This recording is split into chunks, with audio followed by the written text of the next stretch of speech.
All right, we're going to start on Schaefer Cox, day 19, 132 pages, Thursday, June the 7th, 2012. It's in Anchorage, Alaska.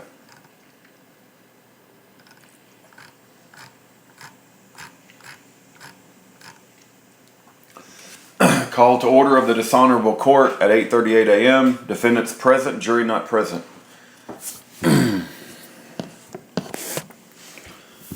All rise. His dishonorable the court, the United States District Court for the District of Alaska is now in session with the dishonorable Robert J. Bryan presiding.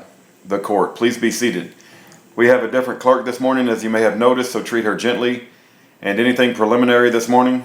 Mr. Traverso, no, I think people wanted to take things out of order, Your Honor, but I'll let them address that. Good morning, Your Honor. What we've agreed to this morning is Mr. Cooper is going to be on first for Traverso's case. My understanding is that will conclude Mr. Traverso's case. We're going to take a witness out of order for the government's rebuttal case, an agent from the East Coast, and then after that, Mr. Dooley has a number of, I believe, character or other witnesses he would like to present, and then return to Mr. Barney's direct exam. Is that all agreeable with all concerned? Yes, yes, yes, sir. The dishonorable court. Okay, all right, bring the jury in, and Mr. Cooper, I'll ask you to stand and be sworn. You can wait till the jury comes in if you want. The court. Okay, Mr. Cooper, if you'll raise your right hand and be sworn. Stephen Cooper, defendant Cox, witness sworn. The clerk. Thank you. Please be seated. As I indicated, I think yesterday, we're going to take some witnesses out of order this morning, and we'll return to Mr. Barney's testimony. So, Mr. Traverso, thank you, Your Honor. Direct examination. Mr. Traverso. Mr. Cooper, would you state your name for the record and spell your last name, please? Stephen Cooper, C-O-O-P-E-R. Okay, thank you. Mr. Cooper, could you state where you live and what your occupation is? I live in Fairbanks. I'm an assistant U.S. attorney stationed in Fairbanks. And how long have you been a U.S. attorney, assistant U.S. attorney? Started in the early 70s. I think it was 71. Okay. The court. I think if you'd put the mic another inch or two away from your mouth, it might get better. The witness. All right. Traverso. He's used to sitting at a table like this, Your Honor. Sometimes it's by Mr. Traverso. Do you know Francis Schaefer Cox? Yes, I do. And how do you know him? Through his activities with regard to the Second Amendment rights group that was formed in Fairbanks. I'm not sure when, but they visited me in my office in the U.S. Attorney's office in Fairbanks a couple of years ago. I couldn't give you the date. It's possible and probable that was the first time I had met him, but I'm not sure. Okay, did you meet with him subsequent to that? Yes, I did. Okay, would you meet with him on a social basis or on a business basis? I guess it was sort of in between. We had lunch a few times together. Did you talk over the phone at all? Yes, occasionally. What was the nature of your discussions with Mr. Cox? It varied. It began and probably remained focused on the Second Amendment rights group or group that he was associated with, but not entirely. Okay, there were a few other concerns raised, but basically that was what it centered around. Excuse me. What were some of the other concerns? I remember at one point Mr. Cox sharing with me his concerns about some legal case or cases that he was involved with the state. Were these criminal cases or cases involving children? I think it was both, okay? Probably one of each, okay? Were you in the nature of legal advisor or just being a friend? In between? I wasn't a legal advisor. I was interested in what he was involved in. Okay. Right from the day that he came to my office to visit, there were about half a dozen of his associates, okay? With one of whom I was personally acquainted prior to that. And would that be Philip Clark? Yeah, that was Philip Clark, yeah. Okay. So it was an interesting subject. Okay, so it was an interesting subject, okay. And my understanding was that I wasn't the only government official, right? Visited by that, right?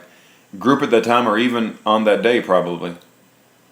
You've spoken about the Second Amendment Task Force. Did the subject matter of militias come up?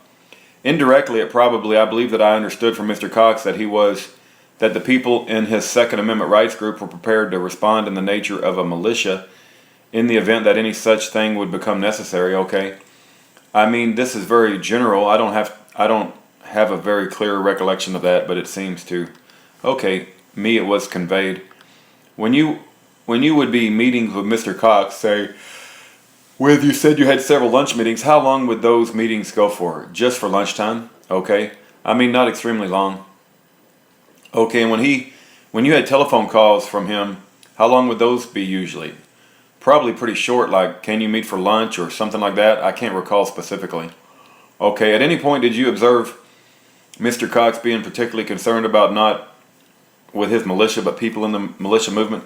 Mr. Scrocky, objection to the form of the question. The dishonorable court, I think he may answer. It was technically leading. You may answer, Mr. Cooper. The witness, very well, I did observe him being concerned. He expressed to me at one of the luncheon meetings. Mr. Scrocky calls for hearsay.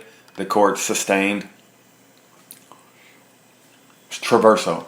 Okay, did you ever give him any suggestions or direction regarding his activities with the militia? Yes. Okay, in what capacity? Well, the first time, I'm still assuming that was the first time we had any contact. When they came to my office, that group, or half a dozen or so, including Mr. Cox and Mr. Clark and some others, I gave them a suggestion at that time that if they were a Second Amendment right group, they should stick to that issue and not mix it up with other issues. That was essentially what I guess the heart of what I was trying to say at that time. There was a lot of conversation, but that was my recommendation. That was you recall coming up during the first meeting? Yes. Okay. In your second or third or your other meetings, can you tell us what some of the other things that you've talked about other than legal cases? Were there any subject matter other than those other legal cases? Right. In what I think was probably the last time I had lunch with Mr. Cox, not sure, but I think it was in the middle of 2010 at some time. So I'm not more accurate on dates, but at that time Mr. Cox conveyed his belief that there were people in his group that were a different mindset or set of opinions than those that were consistent with the rest of the group. Okay? What did you understand his mindset to be? Scrocky, cause for speculation. I'm sorry, I withdraw the question by Mr. Traverso. What did you understand the militia goals were that he was associated with? Scrocky, foundation. Traverso, asking if he has any personal knowledge, Your Honor. The court, it's a fair question. Traverso, okay. I'm sorry, I didn't hear the ruling. The dishonorable court, I sustain the objection. The witness, okay. Traverso, okay.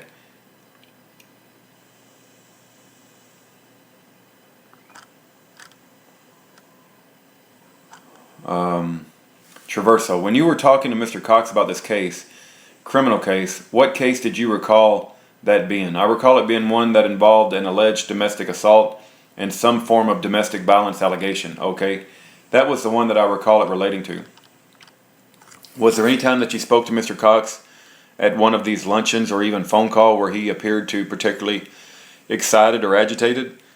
Answer, the last one, I would have to agree that it was. I'm not sure I would have used exactly those words, but there was some unusual appearance to him at that time that I thought I observed. Okay, what period of time are we speaking of that you and Mr. Cox had these meetings? I mean, are we talking winter of 2010 to spring or summer? Can you break that down for us, please? I'll try. The first time I ever heard of Mr. Cox, I had figured it's probably in 2008. If I've got it right, there was a year in which he was running for some public office. Can't say for sure what it was. The same state or local government office, and I happened to see him up on TV screen being interviewed in that connection. So that's the first I ever heard of him. I didn't know that he existed before, never heard the name or anything. And so that's the beginning, and I think that must have been in the middle of 2008 or at some time. Okay, since that time I've had these few contacts that you're speaking of, and that lasted, I believe, until approximately the middle of 2010. That's my best estimate of the time frame that went on. Okay, did you at some point just decide, well, I'm not going to talk to him anymore, or did you guys sort of disconnected for a while? No, I never made any such decision. Okay, there was, as far as you were concerned, there was no rupture in your relationship with Mr. Cox? No. Okay, no, there wasn't anything like that. Was there anything about what you talked about with Mr. Cox that made you believe he needed to be reported to law enforcement or anything of that nature? Scrocky. Objection. Leading the dishonorable court. Sustained. Traverso. Okay. Did you at any point observe, hear, well, never, I'll rephrase that. In 2010, in April, I'll restart here.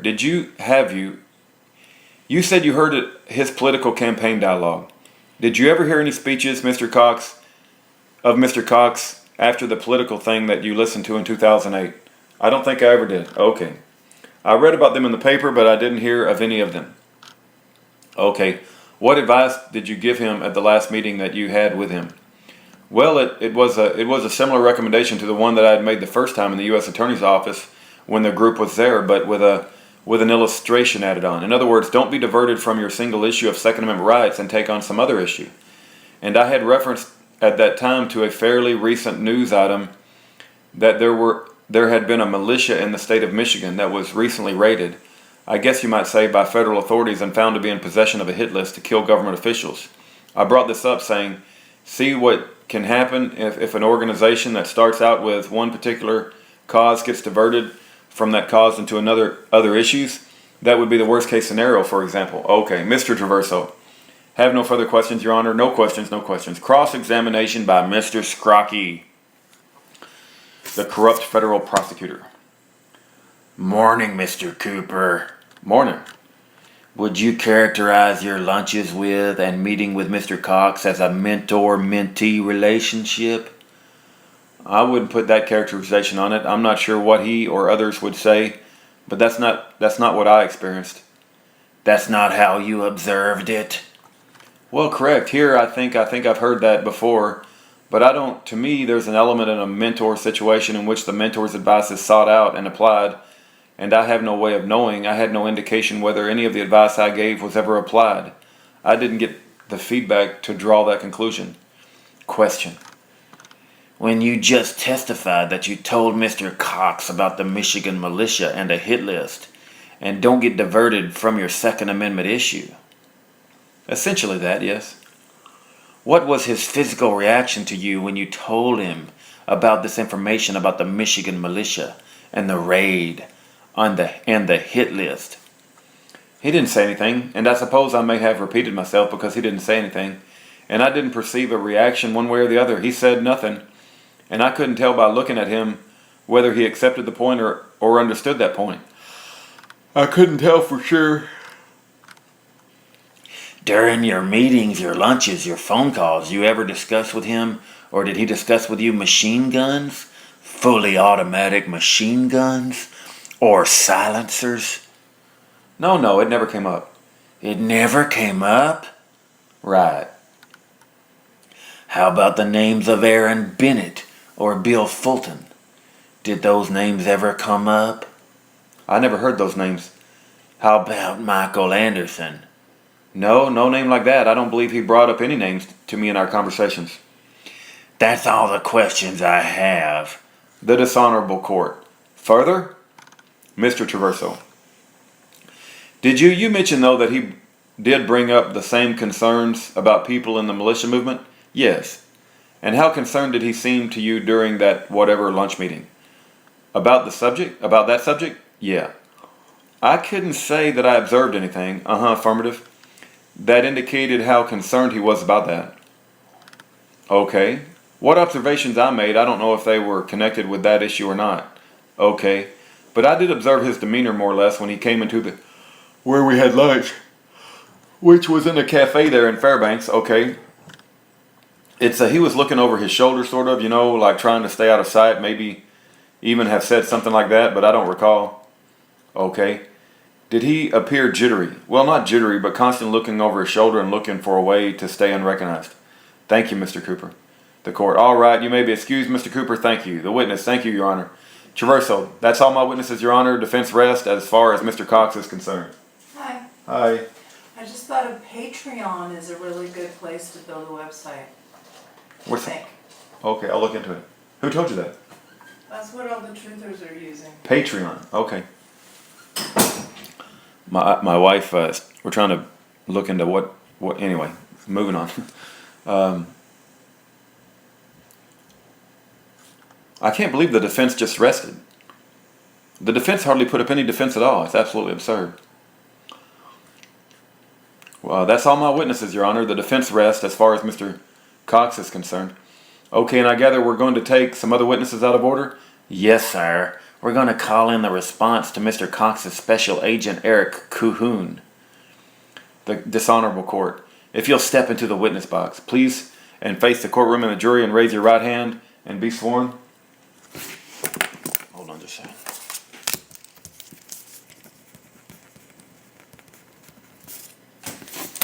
Eric Cahoon, plaintiff's rebuttal witness sworn. The court, thank you. Please be seated. Direct examination. By Mr. Scrocky. Morning, sir. If you could please tell us your name and spell your last name. My name is Eric Cahoon, Cahoon. And sir, who do you work for? I'm a special agent With the Bureau of Alcohol, Tobacco, and Firearms. And how long have you been with the ATF? I've been with the ATF for 12 years. Your current station is where, sir? I work out of Charleston, South Carolina. And did you have an occasion to work in Fairbanks' office at some point in your career with ATF? Yes, I did. Fairbanks was my second duty station. I was originally assigned to Biloxi, Mississippi, and then Fairbanks, Alaska for 4 years, between 2005 and 2009. And so 2005, 2009? Yes, sir. And you left Fairbanks in 2009? Yes, I did. At the time you were in Fairbanks, did you have an occasion to be familiar with an individual named Schaefer Cox? Yes, I did. Could you tell the jury how you became familiar with him at first? Sometime during, I don't know the exact date, 2009, before I left late 2009, before school started for my children in South Carolina. But before I left, an individual, Schaefer Cox, and a couple of other individuals came by my office at the Federal Building in Fairbanks, Alaska, and presented me with a letter they had written. It was much like any other public contact I have when people would come into my office and want to discuss things. It was Let me stop you there for just a second. Were you familiar with Mr. Cox as a public person before this meeting? Answer. I believe about that time he had been on television, local television. There was an individual or a group member involved with the Second Amendment rights, private gun ownership.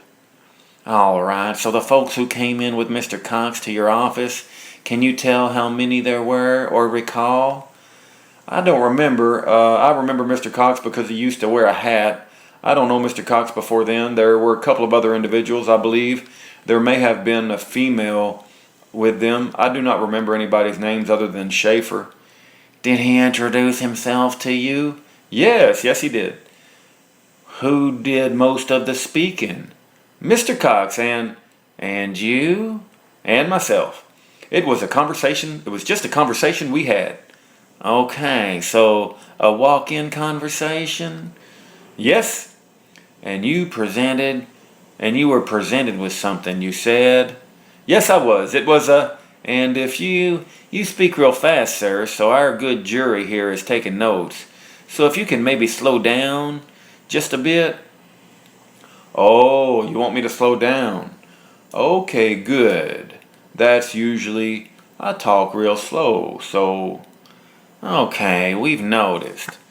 So, Agent Cahoon, if you could tell the jury what you were handed and what you recall about what you were handed. I was handed a type of declaration letter. It was a very wordy document. But basically it explained that their Second Amendment rights. Basically, they did not want any further infringement on their Second Amendment rights. Private gun ownership and just a kind of manifesto. I don't remember it verbatim. It was a very wordy document. Just a basic outline that, that they believe the federal government had enough laws and they didn't want any more gun laws on the books. The tenor and the tone of your conversation with it with these individuals? It was just a basic conversation. I mean, I have a lot of conversations with public. I like talking about guns. I'm a Second Amendment advocate also. I believe that that's what my job is. It was just more or less a conversation. It was no threatening innuendos, anything like that. It was just a conversation. I believe Schaefer was interested in what the ATF does, and I more or less explained to him what my daily duties were as an ATF agent in Fairbanks, Alaska, which were combating violent offenders using guns in their activities, mostly drug offenders, ties with the DEA. So at the time, we were looking for drug and gun offenders. Okay, so you explained this to him? Yes. Okay, and during your meeting, was there any conversation or mention of specific firearms? No, I didn't know Schaefer from any other person that came in. I didn't know who I was talking to. I could have been talking to a person that was prohibited from owning guns, so... Let me stop you there. When you say a person who's prohibited from owning guns, what do you mean by that? As your agency and jurisdiction. Yeah, understands it. A person that's prohibited, there are several factors that could prohibit an individual from owning firearms. One being a prior convicted felon addicted to a illegal narcotic, renounced your citizenship, dishonorably discharged from the military, subject of a restraining order. I can't recall. I think that's the big one. The big one that took up most of my time was prior convicted felons using firearms in their drug activities, or the mere possession of a gun by a convicted felon. Okay, Would make that person a prohibited person. okay, so with respect, and I'm sorry to interrupt you a little bit. That's okay. With respect to the prohibited person, you mentioned that factors into your thinking, your thought process when you're speaking to the public. Yes. And or this case, can you explain to the jury why that is? Well, if I'm talking to a person, that is a prohibited person under one of those categories, mainly a convicted felon, and they would come up to me and say, well, can I buy a gun? I don't know who I'm talking to. If I say, yes, you can have a gun, he knows he's a convicted felon, I don't, and then he'll go, well, the ATF said I could have a gun. So most of my conversation are very general in terms until I specifically know who I'm talking to. Is the person a convicted felon? Are there any factors why he shouldn't have a gun? And and usually the tone of the conversation, it's basically a very general conversation, and that's the type of conversation I had with Mr. Cox and the other individuals that day. And you mention any mention of a fully automatic machine gun during this meeting? I don't believe we talked about machine guns. How about silencers? No, I don't. And the legal possession thereof of both of those items? I don't believe we talked about any of machine guns or silencers or anything like that. What about the phrase interstate commerce? Do you recall that being raised during your conversation? I do not specifically remember talking about interstate commerce, but like I said, I have a lot of conversations. I have these conversations a lot with the public. Anytime interstate commerce comes up, that's one of the elements of proof. We're a prohibited person, a convicted felon, a current drug user, or somebody like that. When we take a person when we prefer charges on a person like that, one of the elements of proof is that the firearm and ammunition has moved in interstate commerce, meaning it crossed state lines or international lines to come in possession of the person that we caught with the gun. Say an individual in South Carolina is caught with a Glock pistol, and he has a convict felony conviction. I'm an interstate nexus expert. I can determine where that firearm was manufactured, probably in Georgia or Austria. Therefore, it crossed state lines to be caught. Found in a prohibited person's hands in South Carolina. That would be the type of interstate commerce conversation we would have had. I do not specifically remember interstate commerce coming up in that conversation. Affirmative, okay. But I do have those conversations quite often with the public. All right. And does the interstate commerce aspect have any bearing on you when you talk to individuals with respect to firearms that are manufactured wholly within a specific state? It's not an interstate commerce issue, it's a homemade firearm. A non-prohibited person can make a firearm within the state of his residence if it's not illegal within that state to own a firearm, but if any homemade firearm has any characteristics such as a short barrel rifle, short barrel shotgun, or a machine gun, that homemade firearm would be subject to ATF legislation, meaning it would have to have a tax stamp prior to being made, and the possessor would have to have a tax stamp of that homemade machine gun. I don't remember any conversation like that regarding homemade machine guns between myself and Mr. Cox that day. Or silencers either. Never know. So as far as you're concerned when dealing with the public, Agent Cahoon, with respect to items made in state, that interstate commerce aspect is not an element of what you're looking at. When it depends on what the conversation is. I'm not looking at interstate commerce when I'm talking to an individual. That I'm looking for interstate commerce when I'm talking to a prohibited person. Okay, that's part of the elements of proof of illegal possession of a firearm. All right. Was there any mention of grenade launchers during your meeting with Mr. Cox? No, sir. And these individuals? No. Scrocky. That's all I have, Your Honor. Traverso. Thank you. Cross-examination by Mr. Traverso. Did Mr. Cox talk to you about firearms legislation that we're trying to pass in Alaska or trying to get passed in Alaska? He may have, sir. I don't. Okay, recall. Okay. I don't keep up with state legislation, and he may have. I'm not sure. Do you remember what it was that there was a document that they were presenting to you and other federal officials at the courthouse? Yeah, he did present me with a letter. Yes, sir. Okay. Traverso, this is Defendant Exhibit 5. I'd like to present it to Mr. Cahoon. Traverso, if you'd like to look at that, sorry, Madam Clerk, if you could look at that, sir, and see if it refreshes your recollection of the document that may have been presented to you.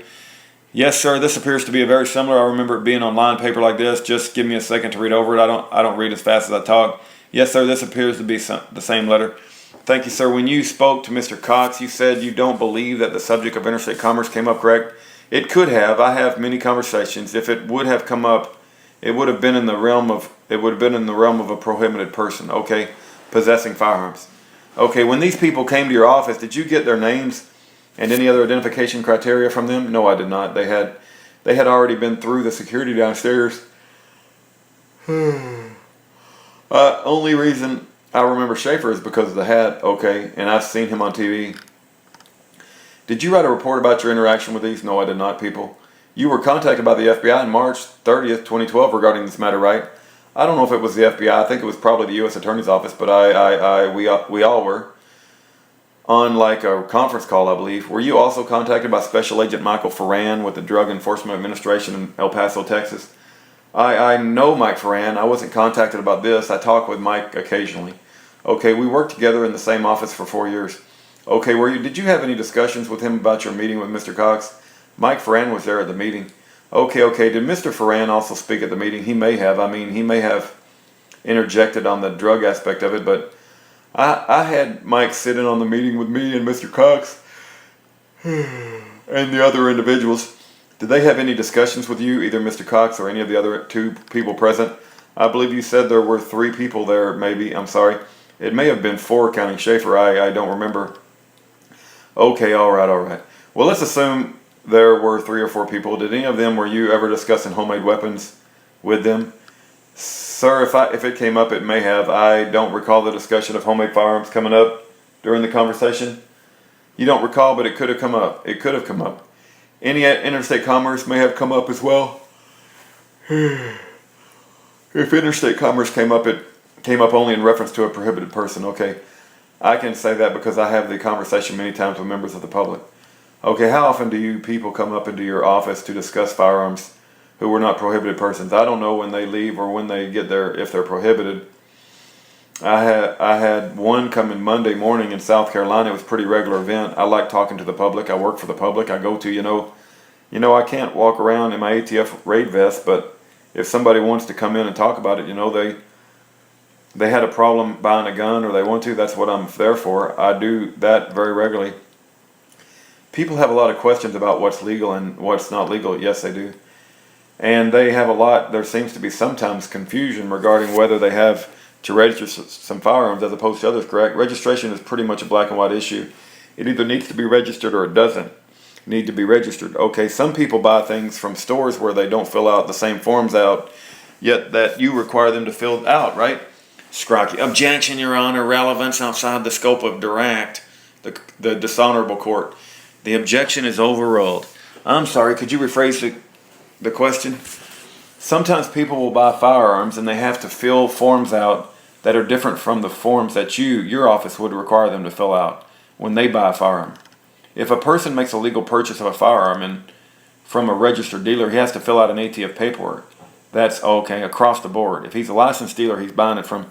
Okay, how often have you been asked about people? I mean, how often have you had people who are asking you questions regarding homemade firearms?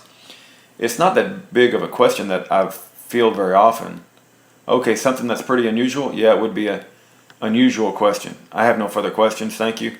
Mr. Dooley, no questions. Miss Hayden, no questions. Mr. Scrocky, none for us, sir. The court. All right, thank you. Oh, let me ask you to spell your last name again. The witness, Cohoon. Thank you. Okay, you may be excused. Thank you. We will have more rebuttal witnesses, but this is the end of our taking witnesses out of turn. Oh, wait a minute, that was Scrocky. We will have more rebuttal witnesses, but this is the end of our taking witnesses out of turn. The dishonorable court. All right, I got to page 31 on day 19. I'm going to take a break. All right, we're going to pick up with page 31 on day 19. It's Mr. Dooley. Mr. Dooley says, Your Honor, I have to check and see if I have some witnesses out here. I had asked them to come in at 10, and then we tried to. I realized they were going faster, so I called them in. So I asked them to call them in right now.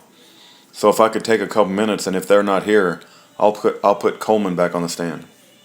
All right, well, let's take a quick walk-around break while we get witnesses lined up, folks. And may I leave the courtroom and check? Yeah, you can leave. Indiscernible. The clerk. All rise. This dishonorable court stands in brief recess. Court recess 9:20 until 9:31 a.m. Jury not present. The clerk. All rise. His dishonorable the court. The United States District Dishonorable Court is again in session. Please be seated. I guess you found your witness, Mr. Dooley? Yes, sir. We have at least 2 victims to pick on. One's out there and the court. Okay, Mr. Gitchell here. All right, bring the jury in. The court. Okay, folks, we're back to the defense presentation for Mr. Barney. And we're going to take a couple of other witnesses out of order. And if you'll stand and raise your right hand. Paul Gitchell, defendant Barney's witness sworn. The court, please be seated, please. Direct examination. Mr. Dooley, please state your full name and spell your last name. Paul Gitchell, Gitschel.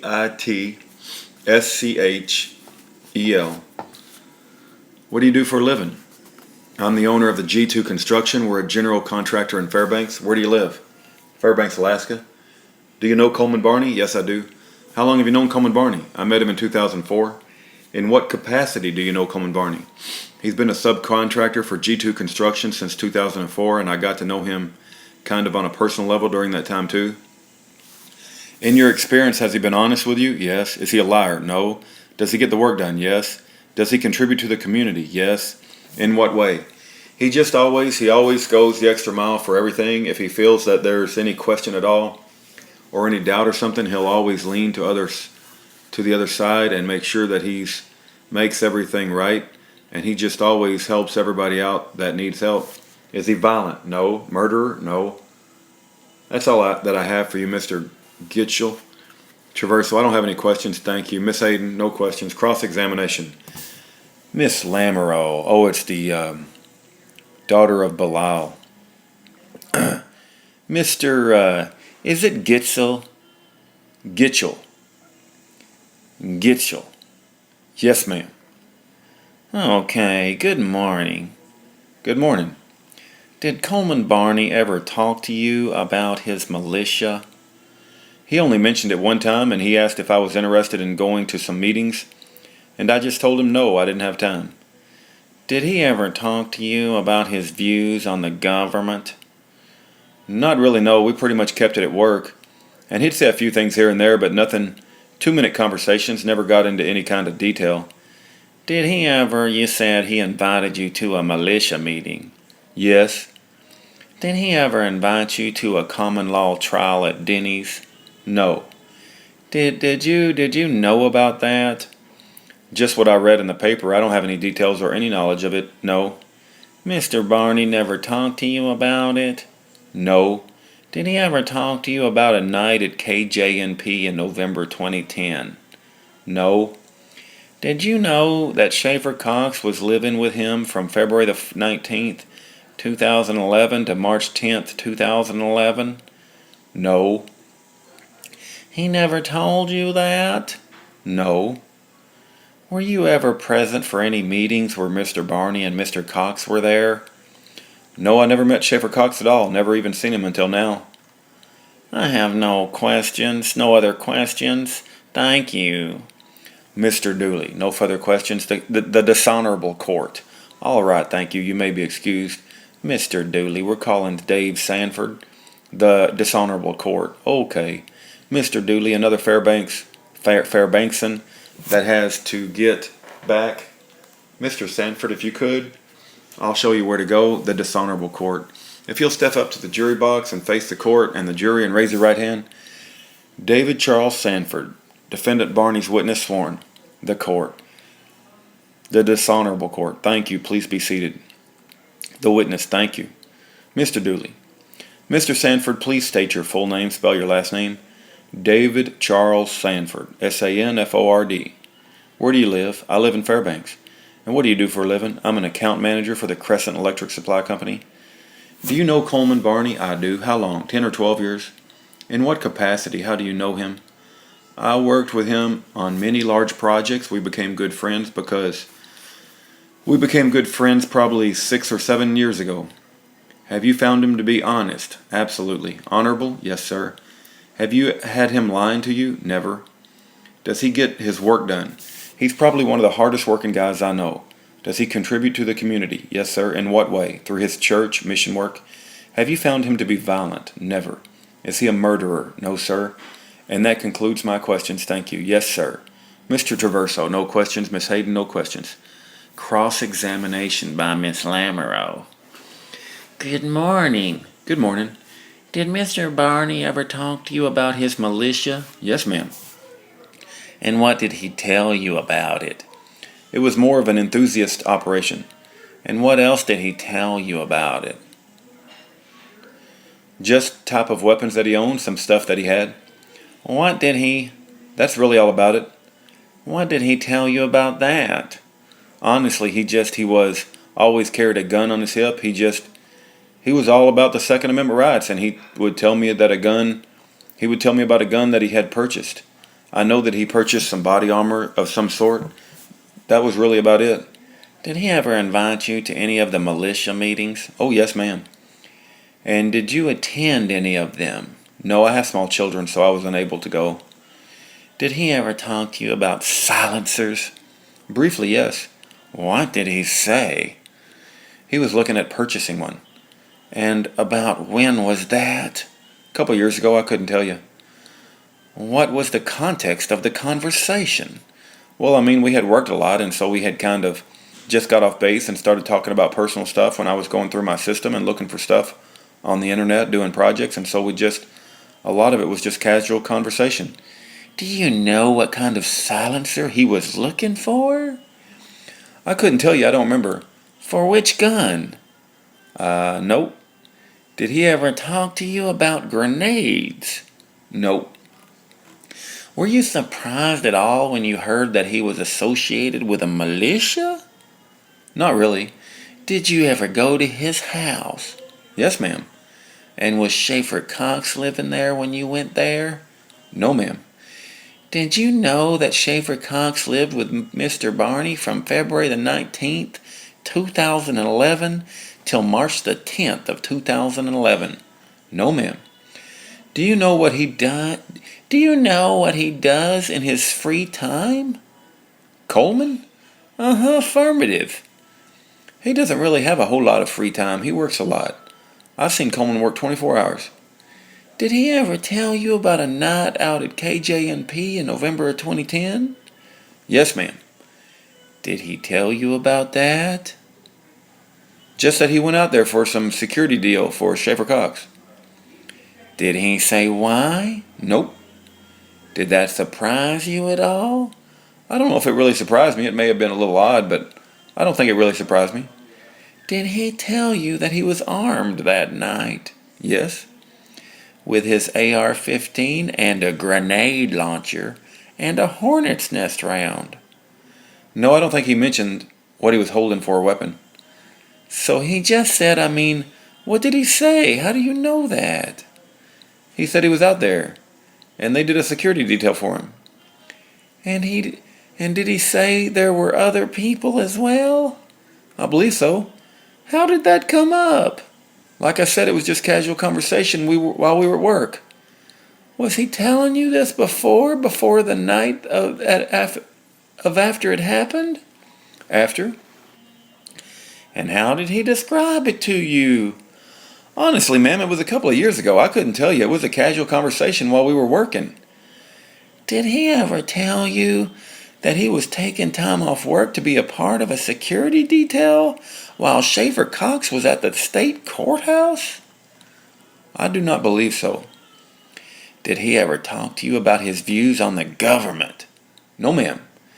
Did he ever invite you to a Denny's common law trial? No, ma'am. Did he tell you about that? Maybe in passing. I think I read about it in the newspaper, to be honest with you. Have you ever met Schaefer Cox? No, ma'am. So you were never present for any meetings between Mr. Barney and Mr. Cox? No, ma'am. You don't know what they talked about? No, ma'am. Do you know if Mr. Barney ever got a silencer? I could not tell you if he did or if he didn't. Thank you. I have no other questions. Mr. Dooley, no further questions. The dishonorable court. Okay, you may be excused, Mr. Sanford. Thank you. The witness. Thank you. Mr. Dooley, and we're checking to see if we have somebody out there. The dishonorable court. All right. Mr. Dooley. Oh, we do apparently. The dishonorable court. All right. Mr. Dooley, our next witness is Adam Marchbanks. Adam, go right up there to the television screen and seat there. The dishonorable court. If you'll remain standing, raise your right hand. Adam James Marchbank. Defendant Barney's witness, sworn. The court. Thank you. Please be seated. Direct examination by Mr. Dooley. Please state your full name and spell your last name. It's Adam James Marchbanks, Marchbanks. And do you know Coleman Barney? I do. And how do you know Coleman Barney? He's my nephew. And what's your age difference? Maybe, let's see, I'm 40. I think he's 38, 39. I don't know, a couple years. He's more like, all right, a cousin, I guess, and a nephew. That's what happens when you come from a large family. How long ago have you known him, even though you're a family? It may not be that long.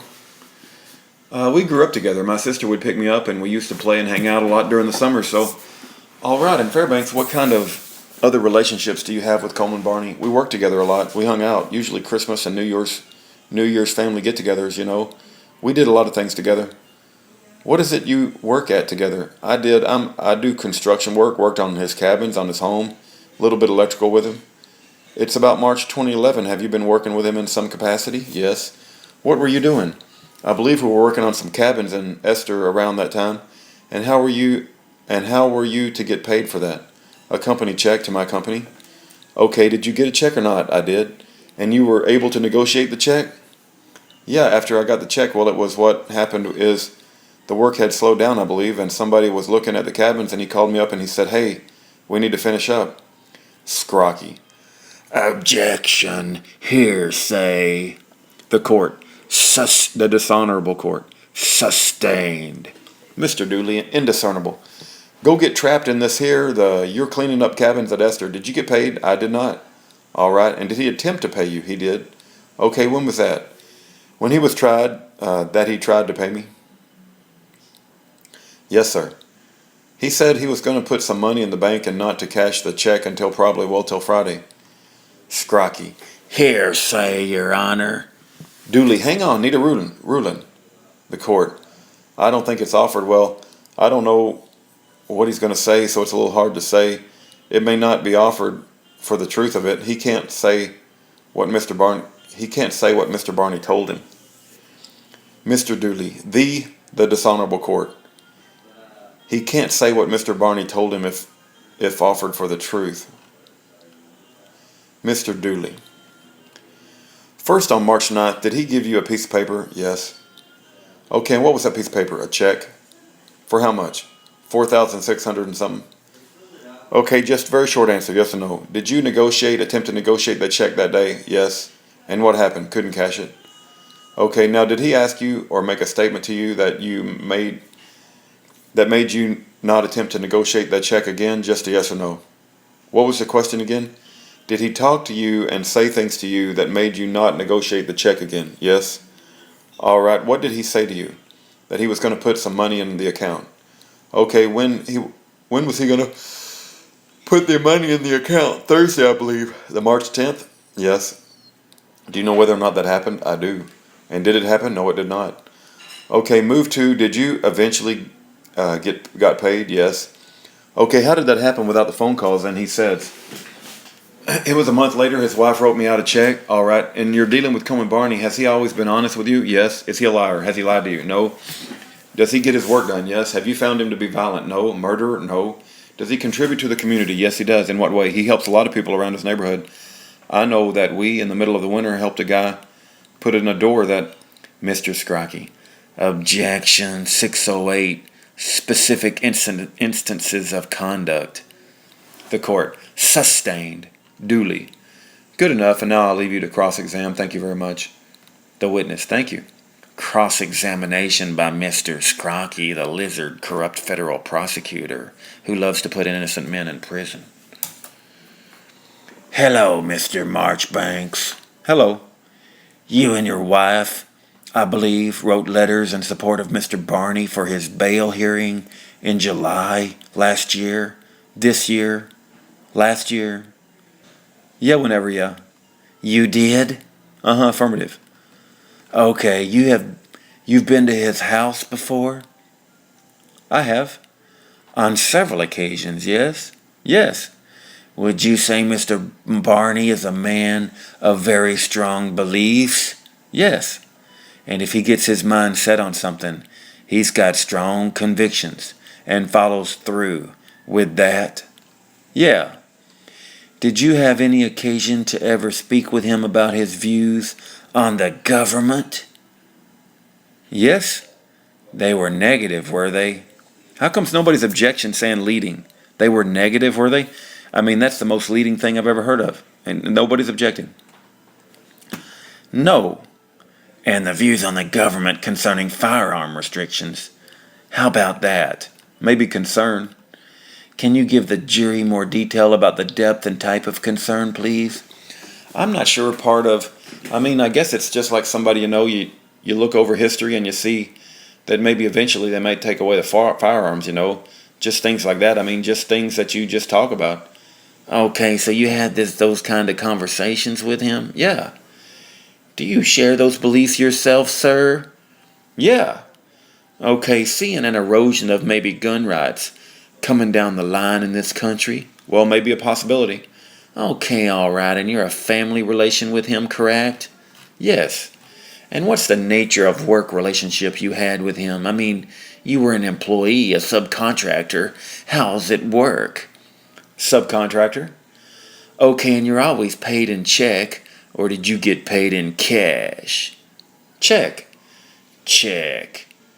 Did you have an occasion to ever observe Mr. Barney with Schaefer Cox? Yes. When was that? Oh, when was that? I don't recall. How about a general time frame, if you could? A range is fine. I'm not interested in just sometime before, I guess, the 10th. Before he was arrested? Yes. I guess before they both were arrested. Yes. And where did you have occasion to observe them together? At community events. Like what kind? I think the Second Amendment Task Force. Were you a member of the Second Amendment Task Force? Yes. You signed up for that? Yes. Do you understand the principles behind the Second Amendment task force? I guess you would if you signed on with it, right? Yeah. You understand that one of those principles was to, if you were on a jury in a gun case, to not convict? No. You don't understand that? I believe if somebody killed somebody that you would convict them. Okay, but let's fine-tune a little bit more then. In a case where someone's charged with illegal possession of a machine gun, it had to be registered with the ATF and was not, and it's found to be fully automatic, and you're on the jury. Would you convict for that? It depends on the circumstance. If it was illegally obtained, then probably yes. How about not legally registered with the ATF? Yeah. Yeah, what? I'll probably convict. You would? Affirmative. You had to spin that in your mind a little bit, though, it seems like. Not really. I mean, if it's a law, I believe in laws. And, not breaking them. Okay, all right. Did you ever see Mr. Cox and Mr. Barney at the Esther cabins that you spoke about? Yes. When was that, sir? I don't recall the date. Certainly before the arrest, yeah? Yeah. Okay, then can you give us a relative time frame before the arrest? I mean, are you... Oh, sorry. I slipped out of my lizard mode. It's really... Hey, Scrocky, it's really hard to play you. You're so freaking evil. It's like... it really takes a lot of effort on my part to play you evil bastards. Oh, okay, let's go back to evil bastard mode. Okay, then can you give us a relative time frame before the arrest? Are we talking about weeks or months or what? I would say within a month. And what were they doing there? I believe they were putting in some refrigerators and stoves. Okay, and what were you doing there? Doing some work too? I was doing handrail, I believe. You're a wood guy. You do the wood finish work? Yes. Okay, did you notice anybody else with Mr. Barney and Mr. Cox? I think so. Can you describe the person that you might have seen? Let me try something different. Did you know this guy? No. Okay. Have never met him before? Negative. And you just saw him on this one occasion or more than one occasion? I believe it was this. It's hard to say, but I think it was just this one occasion. I know what, yeah.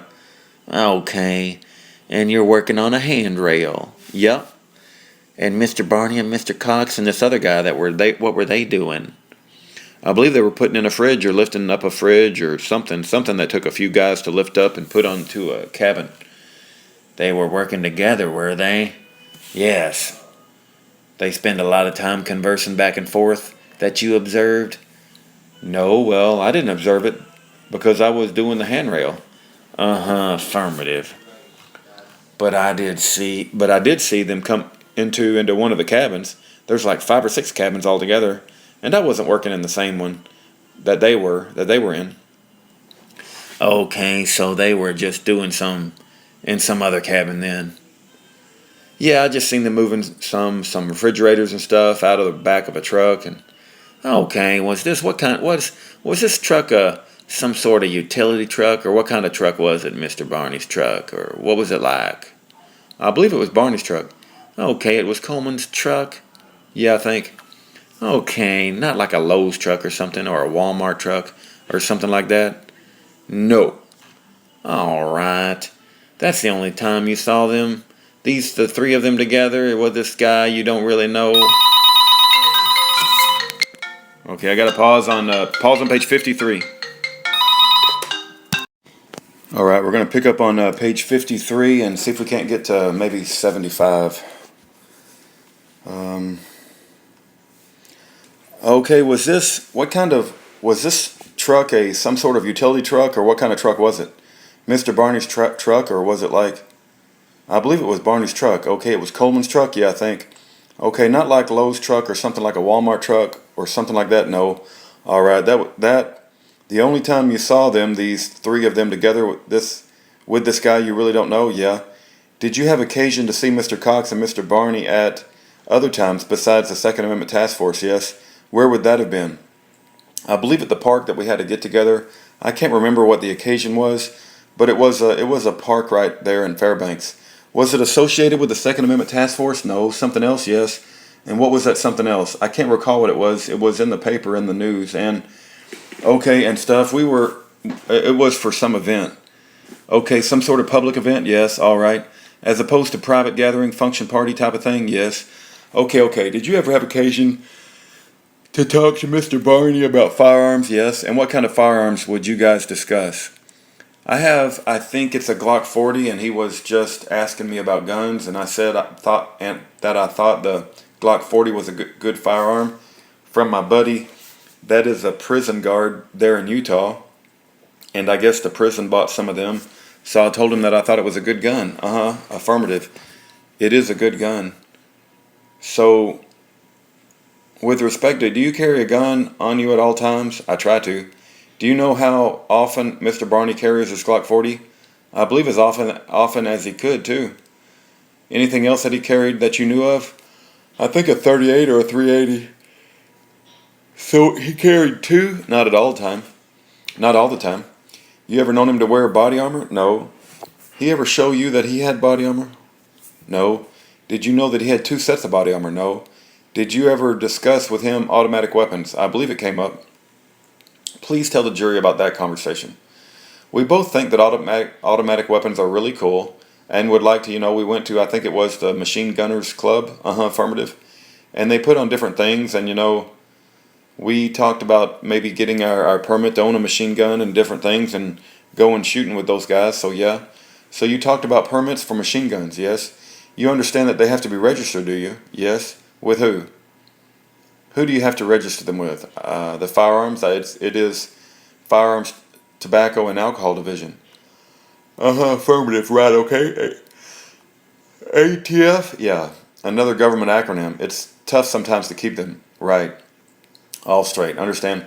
So with ATF and you went to display of folks firing machine guns, well, it was a convention there, they had all their little booths up and, just advertising what they had, that I believe they all had their Class 3 license and they were just telling us how you'd have to go about to get them and stuff like that. So you and Mr. Barney spoke to people who had Class 3 licenses? Yes, it was. Do you understand what a Class 3 license is? Not completely. But it had to do with, I believe, selling and owning an automatic weapon. Okay, is that also apply to silencers too, as you understand it? Yes. Did you see silencers at this function that you attended? Yes. Did you guys look at them? Yeah, they were on the table with the rest of everybody's stuff. Okay, and was this like Anderson machine gun shoot? Is that what it was, or was this something else? This was something else. Okay. It was at the main event right there in Springville, the East Center. Okay, at Fairbanks? In Fairbanks, yeah. All right, you were looking at silencers too, yeah. We were just walking through looking at all the booths, so yeah, so they were out for display. Yeah, all right. And were you some gun stores in Fairbanks that were selling these or displaying these? I don't know. Okay, but in any event, you understand it, sir, that you have to register silencers, yes, and machine guns as well, yes. Okay, and you have bought guns in Fairbanks, yes. Where did you buy yours? I bought one at Protec. Protec, affirmative. And what do they sell? They sell handguns, rifles, shotguns, just like all gun stores. Affirmative. Or most of the gun stores.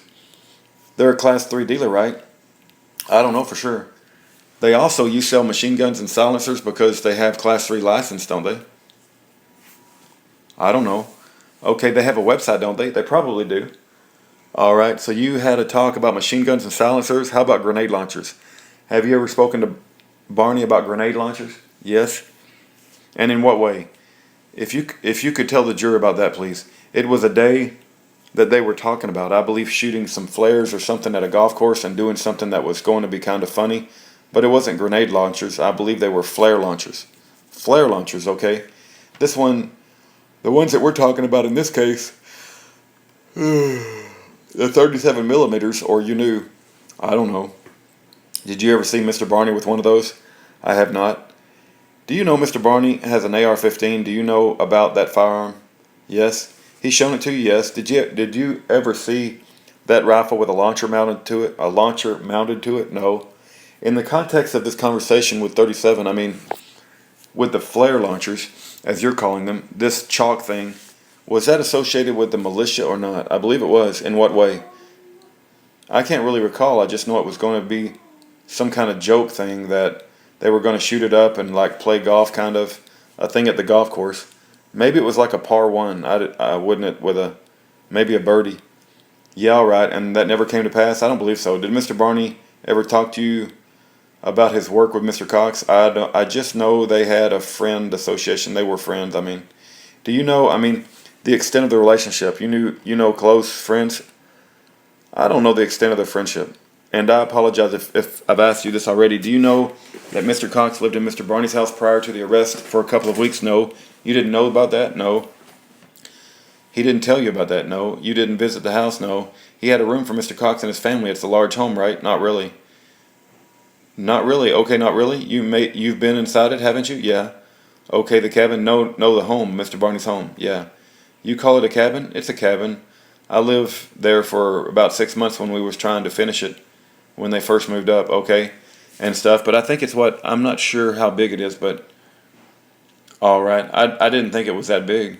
Okay, fair enough. Do you have discussions with Mr. Barney, or did he ever talk to you about doing a security detail for Mr. Cox? Yes, and how many security details did he talk to you about? All I know is where there was someone at the radio station. Do you recall the time frame that was? I cannot. Snow on the ground, cold, yeah. That gives you 3 months to pick, yeah. Otherwise, there was snow on the ground. Okay, and so he talked about a radio station security detail. He mentioned it. What did he tell you? I believe that Schaefer's life had been threatened, that they were just going there for backup in case somebody tried to harm him. Did he say from whence, on whom, where the threat came from? I believe it was federal agents. That's what he told you? That was Mr. Barney. That was what Mr. Barney told you. I don't know if he told me direct or if it overheard it from Schaefer talking. Help me understand, when you had heard Schaefer talking about this, I believe it was at Coleman's house. This was like months prior to, before the arrest, yes? So they were both talking about this, yes? What kind of information did you get from Mr. Barney and Mr. Cox with respect to security detail? What do you recall them saying? That he was going to do this interview and that he felt his life was threatened and he wanted some people there just in case anything went down? That there was eyes and ears to write it down and give him backup? This is Mr. Cox saying this? I believe so. I'm going to ask you a lot of questions about this exchange, so if you can recall who said what, that would be great. And if you can't, let us know. But so if you believe Mr. Cox said that, did he give you any details about what the parameters of the security detail or instructions were going to be? No. How about Mr. Barney? No. How many men were supposed to be on this detail, or did they say? I mean, how many did go? I don't know. Was this conversation before the event or was it after? Your Honor, this whole line of questioning is hearsay, Scrocky. It's not hearsay, it's an admission of party opponents. The court, the dishonorable court. No, the objection's overruled. The witness. What was the question? By Mr. Scrocky. Sure, did the conversation you had about the security detail, did it appear to you to happen after the event or occurred or beforehand? I believe it was before. Okay, were you asked to attend the security event? Yes. Who asked you to do that? Coleman. And what was your response? No. Why didn't you do it? I'm working on a big project and I'm really busy at my house and I didn't have time. Did you have an understanding as to the parameters or the guidelines of this security detail? Mr. Marchbanks, no. Nobody told you about that? I'm not sure I understand the question.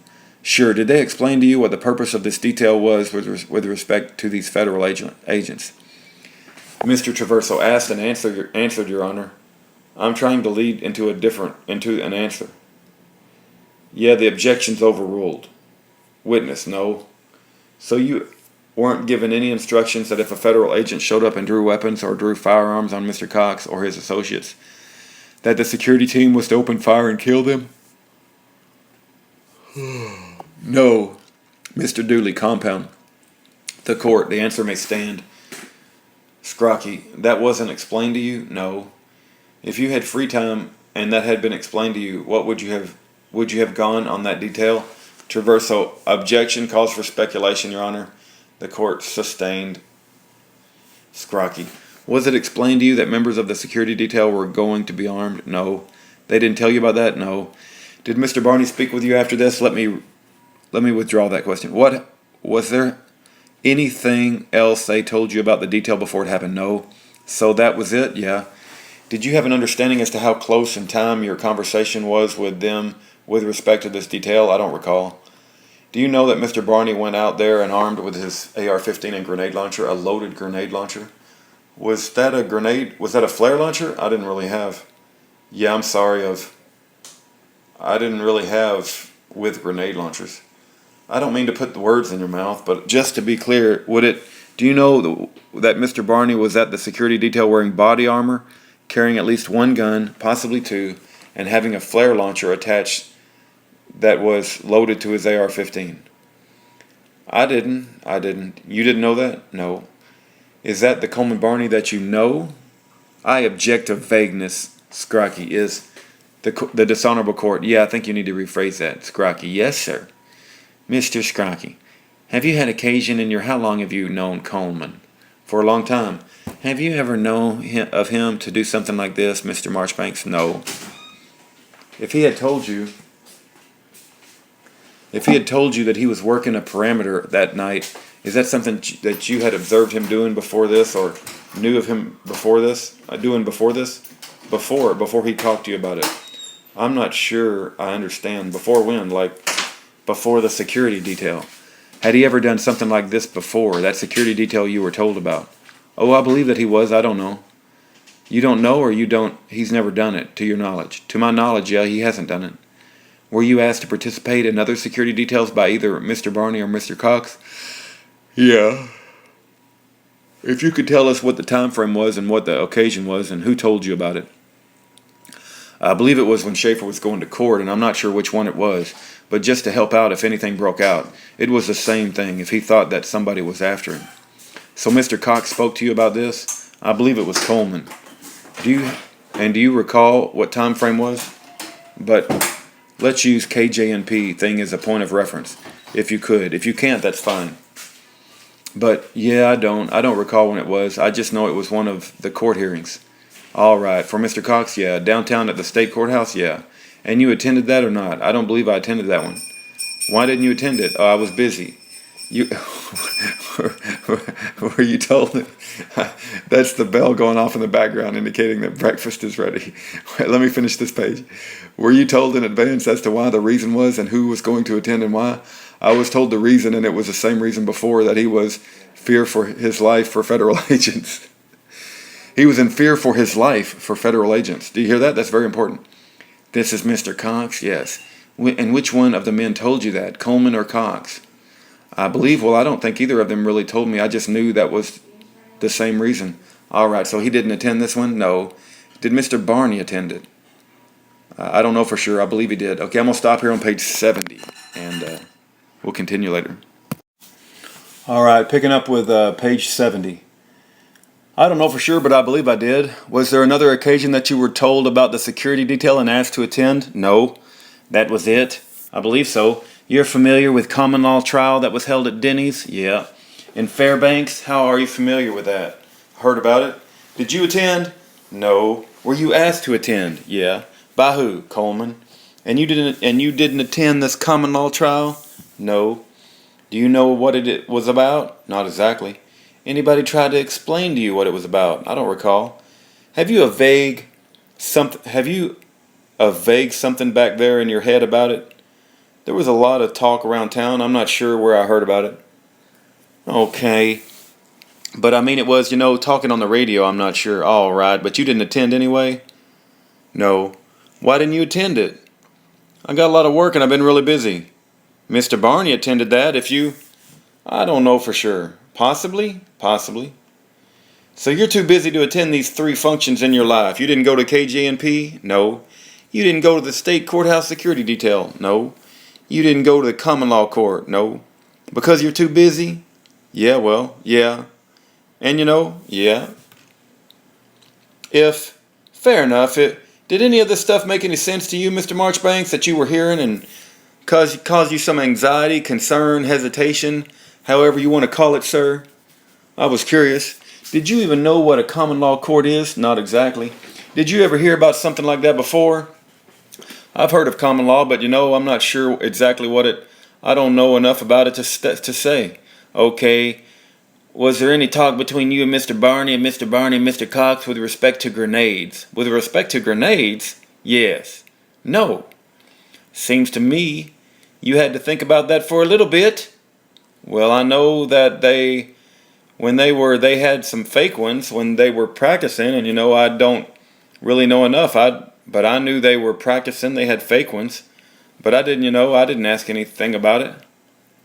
What do you mean by fake ones and practicing? I believe they were, practicing whatever. Like I said, I don't really know enough about it. All I know is that they had ones from somewhere. I don't know where I recall it, but they were inert. Did you see these? No. And you heard this from who? I don't recall. Could have been Mr. Barney or Mr. Cox. Could have been. All right, and you mentioned you were practicing with them? I believe so. In connection with the militia? I don't know. Did you ever see any of these inert grenades, Mr. Marchbanks? I have before. Where have you seen them, sir? I believe I seen one at Bob's Army and Navy as a young kid. It was like a paperweight or something. It had the bottom ground off, but it looked like a real grenade. How about in connection with Mr. Barney's residence? No. Or in connection with Mr. Cox and Mr. Barney? No. You seen Mr. Barney a lot before his arrest, sir? I'd see him on and off because of our working relationship. Affirmative. If you could maybe help me understand the extent of your relationship. Is it primarily work-based, or is it like 50-50 mix of relative and, social, as relatives do, and work?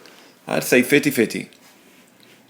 So there are times that Mr. Barney's doing things, and you don't know what he's doing, right? Right. You ever attend any meeting with Mr. Barney, like militia meetings, where Mr. Barney and Mr. Cox, when they were present together? Nope. And you didn't join the militia? No. Why was that? Because I didn't want to. My knees hurt. I don't really want to run around, and I don't know. And plus, I had this house I was working on. Just keeps me pretty busy when I'm not working. You got other things going on, don't you? Yeah. Okay, I hear you on the bad knees. I hear you on the bad knees. You don't be carrying your stuff through the woods. Is that what you're talking about? I don't like to do anything more than I have to with my knees. Because playing basketball or anything like that, it hinders me from working. So I have to wrap it up, and then it's hard to go up and down the stairs and in people's homes. Sure. Or were you presented with any literature about the militia? I don't recall. Who spoke to you about joining? Coleman did. And what kind of pitch did you get from him about joining? I'm not sure if there was a pitch. It was just some guys hanging out, having fun kind of thing. But like I said, I was way too busy to do it. And I'm not sure I really wanted to because of my knee. Affirmative. Did you have an understanding about who the leader of the militia was? Yes. Who would that have been? Schaefer. Did you have an understanding about Mr. Barney's role in the militia? Yeah. What was that? I just knew that he was part of the militia, but I'm not sure where he fell in. Not sure if he was a private or anything higher than that? You don't know? I don't know. How would you communicate with Coleman on a daily basis? And you kind of use a phone, yes? A phone or face-to-face? Yeah. Do you know that Mr. Barney had a number of phones with different color designations that he would use? I don't.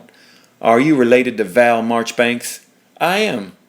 How so? He's my brother. And does he have an association with Mr. Barney as well? Yeah. In what way? Family, he's related. Were you? Well, I'm not going to ask that. Was Mr. Marchbanks, Val, your brother, was he a part of the militia? I believe so. Do you know in what capacity or for how long he was a member? I don't. Mr. Scrocky.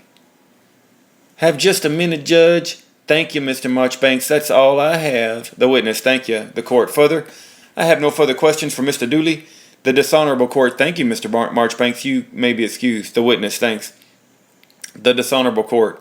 We've again got a little out of kilter on recesses, but I think we should break up the morning a little bit further.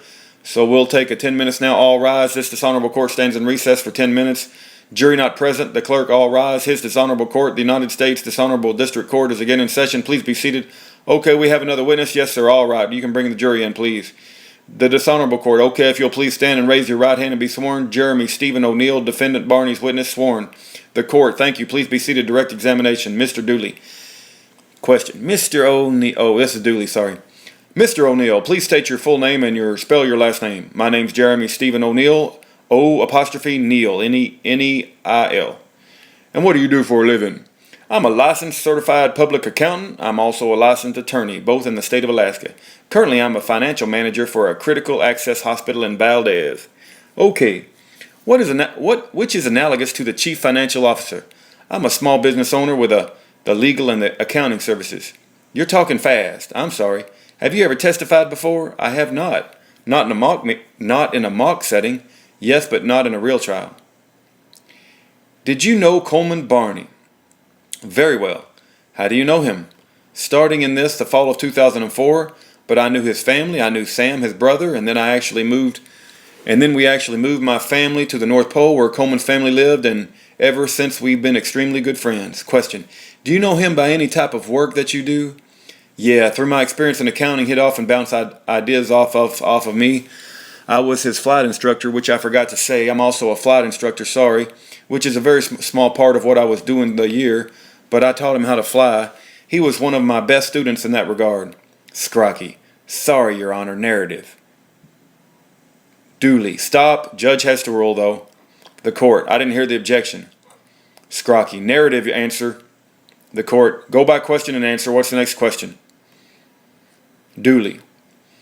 And what else do you do with Coleman Barney in terms of work? With respect to work, I've done his tax return, his individual and his corporation. Okay, in 2010. Has he ever asked you to use short practices to shave off the tax or anything like that? Scrocky. Objection leading. The court. Sustained. Dooley. Has he been honest with your dealings? With him in every respect? Is he a liar? No. Get his work done? Very hard working. Does he contribute to the community? In a manner above the normal cut? Indiscernible. Ever seen him be violent? No. Wanting to murder somebody? My experience is that he's an extremely gentle man. I know nothing more. Okay, all right. Yeah, and we'll give you over to Mr. Scrocky or Miss Lamoureux to chat with you. Traverso, I have no questions. Miss Hayden, no questions. Scrocky. Hello, Mr. O'Neill. Hi. You're a busy guy, yes? Yeah, I do fill my time up. Okay, and you're a CPA? Yes, sir. Okay, and I'm not a numbers guy, so I'm impressed. I do words and letters, but not numbers. So, also, you have a law degree, yes? Yep. And where do you live now, Mr. O'Neill? Valdez. How long have you been there? I've been there since September of last year. So when's the last time you saw Mr. Barney? I visited him in, I would say, Anchorage about a month and a half ago. In jail? Yep. And how about before he was arrested? When is the last time you saw him? He was on his way to Anchorage, and I was living at Palmer at the time, but he was on his way to Anchorage, I believe, on picking up food storage for friends. Affirmative, okay. And he stopped by my house. All right, and did you have an occasion to visit him at his home in North Pole? Yes. When's the last time you did that? Prior to his arrest. It would have been in the fall or summer of 2010. Fall of 2010? Yeah, roughly. Yeah, with approximate time was close enough. Okay. Affirmative. Were you when you were living in North Pole at some point in the 2009, 2010 time frame? Well, my family and I moved to law school in 2008, and I would come back for the summers, and when we did, we'd see our friends. But Coleman and I, okay, so you were gone in the wintertime? My physical school presence, yeah, okay, for law school? Correct, okay, but, yeah. Question. You would, I think, didn't mean to cut you off, but you would visit with Mr. Barney in the summertime? Well, my little brother worked for him, and he was working as his apprentice. And I have a very vested interest in keeping close contact and just following up on how Sean was doing. Sure. And I would see news articles, and I knew he was affiliated with some of the Second Amendment groups, and I would just pick his brain, see how things were going. You were picking whose brain? Coleman's. Okay, so let's break that down. It would be a Mr. O'Neill? Yeah. Let's question and answer. Okay. Let's break this down just a little bit, okay? That's all I'm trying to do. So you mentioned you saw Mr. Barney in the media, yeah? Not him, but the group said he would speak with you about. Hang out with. Affirmative. Again. What were those groups' names first? Right. Well, with respect to names, we didn't get too involved in the names, but he did invite me to join the militia. Affirmative. We'll get to that. Okay. So I want to back up just a bit. Sure. To those groups that you were talking about, so we can, affirmative. Get that out of the way, and then we'll move to the militias. Affirmative. Or to the militia. So was there a group that you knew he was belonging to with respect to the Second Amendment? I think it was called the Peacemaker Militia. Okay. Or the Second Amendment Task Force. Okay. But our conversation, a more, not theological, but theoretical. Affirmative level. He was let me ask you this. In your mind, did you, affirmative, did you fold those two groups together? No. All right. So there's indiscernible. A difference between the two. So let's talk about the Second Amendment Task Force. What do you know about, Mr. Barney's involvement in that group? He advocated a resurgence, the education, knowledge, and interest in the right to bear arms. And he was a member, right? I can only assume, yeah. Well, you talked about it with him, correct? We talked about the Second Amendment, so did you become a member of that group yourself? No, I didn't. Okay, so you don't know if he was a member, right? I'm assuming I didn't see his card.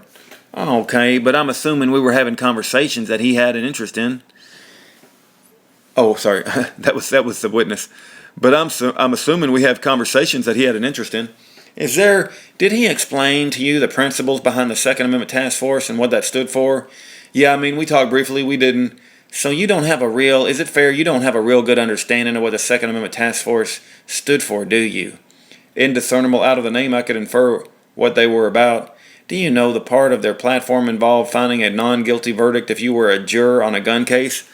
Sure, did I know that, or that's what I'm Mr.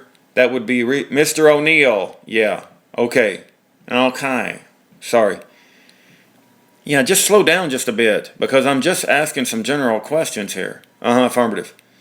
Did you know that was part of the platform? I didn't know all the nuts and bolts of their platform. Have you ever heard about that nut or bolt?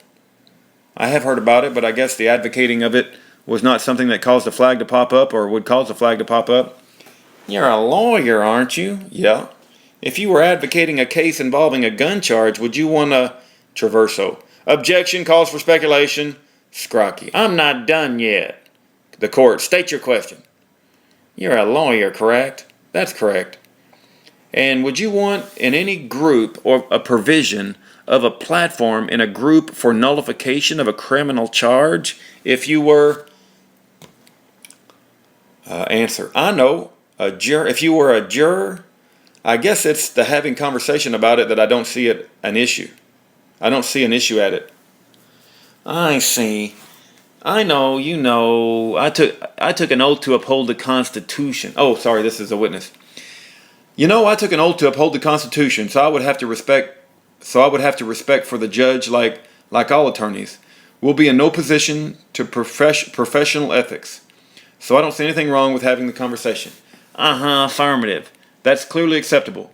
Okay, you're a member of the Alaska Bar? Yes. Anybody else? Any other state? Nope. Okay. Nope. All right. How long have you been a member of the bar? Since I passed in February bar of 2011, just under a year, under 1 year. Okay, yeah. Yeah. Congratulations and welcome aboard. Hey, Scrocky, you ain't congratulating and welcome anybody, you freaking slithering slimeball. Congratulations and welcome aboard. You got to be kidding me. There should have been objections to that comment big time. Oh, congratulations and welcome aboard to the evil, corrupt federal prosecutor lawyer club. Oh, Scrocky, gosh. I can't believe Traverso didn't object to that. Oh, the witness. Oh, thank you. All right. With respect to the militia, you mentioned that he asked you to join the militia?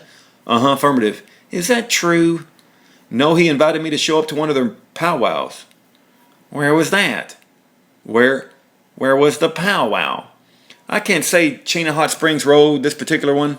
I want to say Chain of Hot Springs Road, this particular one. Let's stay focused on this one. What's your understanding of the powwow? What was it supposed to be? Show up, meet some folks, talk about militia, Second Amendment things of that nature. Did you go? I didn't. No. How come? It was really never, I guess, I'm a busy guy, as I mentioned earlier, so although I respect Coleman very highly as a friend, I did feel guilty for not showing and tried to get my father-in-law to go, indiscernible. Did he go? I don't think so. Okay. I don't think so. So this was at Chain of Hot Springs Road. This particular one, I think, the details because I was in town a brief moment, somewhat up in the air with respect to employment and just living situation. I was not overly concerned about memorizing addresses sometimes. That's not what I'm asking. Okay.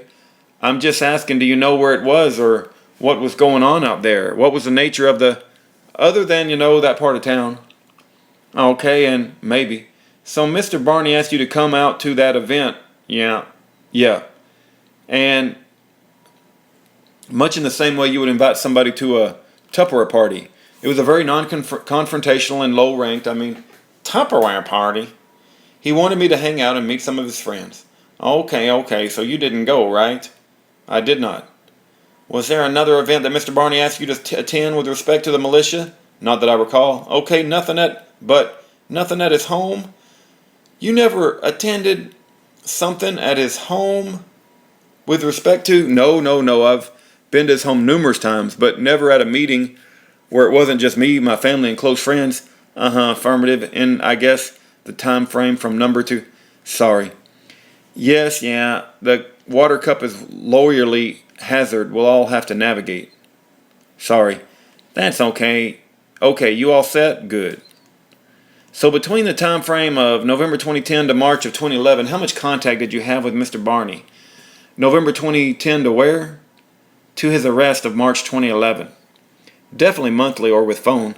Were you physically present in North Pole?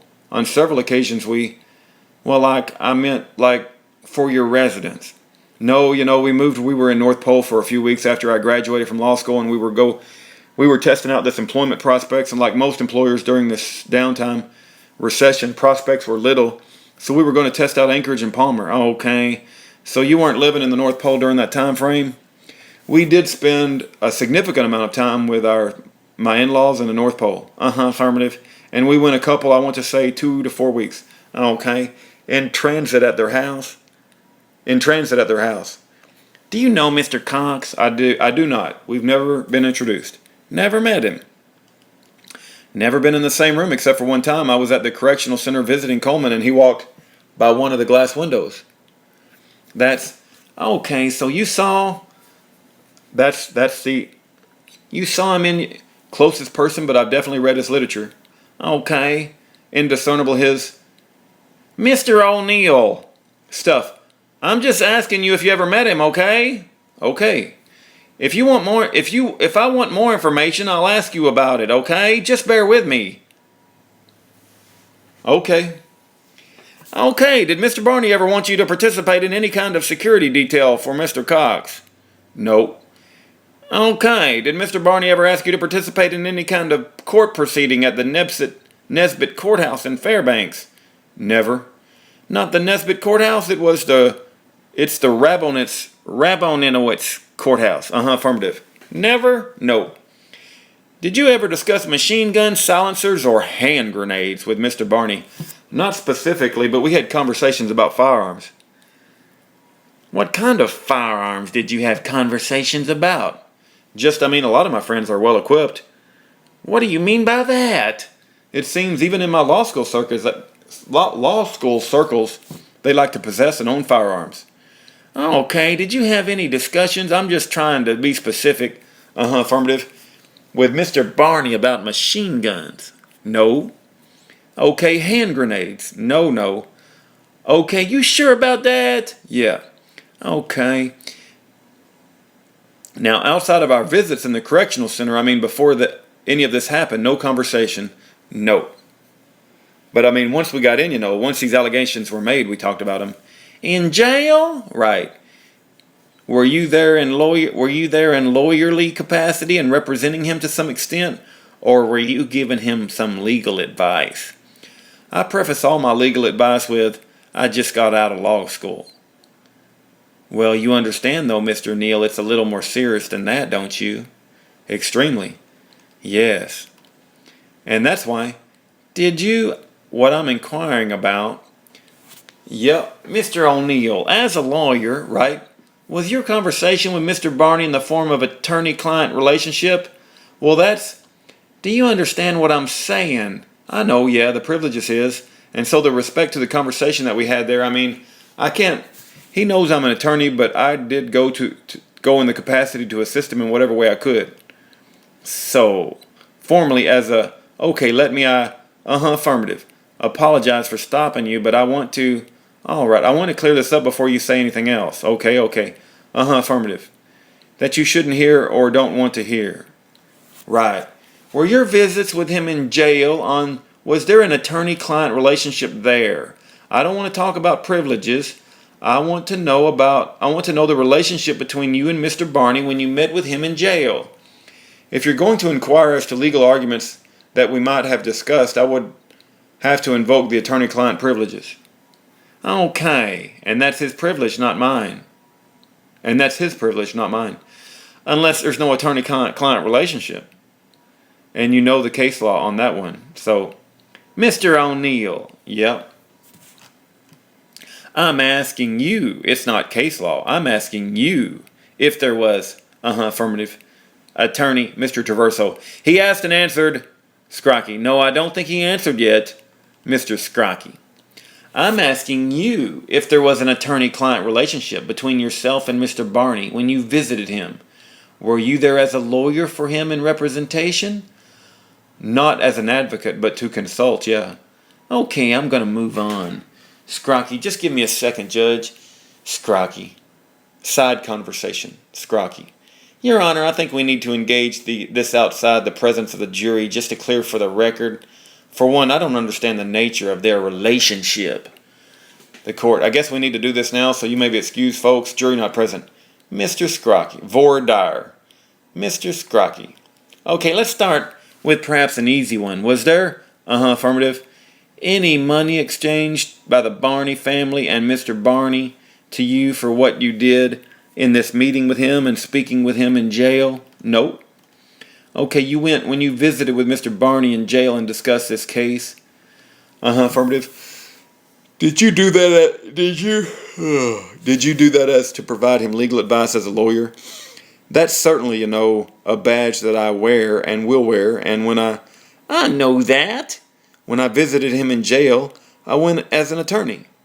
How did Mr. Barney understand it? Do you know? He knows I'm an attorney. Were you sworn by then? You sworn in by then? I acted under the license of my former employer, who sent me its learning. I had a student bar license or with probationary bar license prior to passing the bar. And so I have this. It's from Supreme Court. It's like most of the black letter law. It escaped my mind. I want to say it's a special, probationary license signed from the Supreme Court of the state of Alaska. And that authorized you to practice law under supervision. And was anybody with you when you talked to Mr. Barney? No. Okay, did you sign in the jail as an attorney? Yeah, but as a student attorney. I might have signed in as a paralegal. I don't want to mislead anybody. Sure. Although there's quite a bit of leeway which you can do with a state license. So did you give him legal advice? No formal legal advice that I can think of, other than finding really, really good counsel. Affirmative. Did you relay any of this to Mr. Dooley? To Dooley, there was a vetting process. I did meet. I'm asking you, Mr. O'Neill. Affirmative. Did you relay any of your contacts with Mr. Barney in jail to Mr. Dooley? In other words, what does he know you did this? Does Coleman know? Does Mr. Dooley know you did this? Did he know I was visiting Coleman? Yeah. Yeah, okay, I'm just trying to understand the landscape here. Yeah, that's all I'm trying to do. Sure, yeah, and another part of this was with respect to his business. So he was covering the, obviously the criminal side, but as a, okay, so all right, I got it. Let me ask you this though. I need to understand. I need to go ahead, back up with respect to legal advice, be with on the criminal side, not that I can tangibly put my head on but with respect to the corporation we talked about. Legally. On the corporation side, affirmative. All right, so am I to understanding that you did not provide him with legal advice with respect to his criminal case? I was there. I was there to listen, and he would have given me things to research, and I did. As a lawyer and as an attorney, yeah. Okay, I'm gonna stop here on page 101.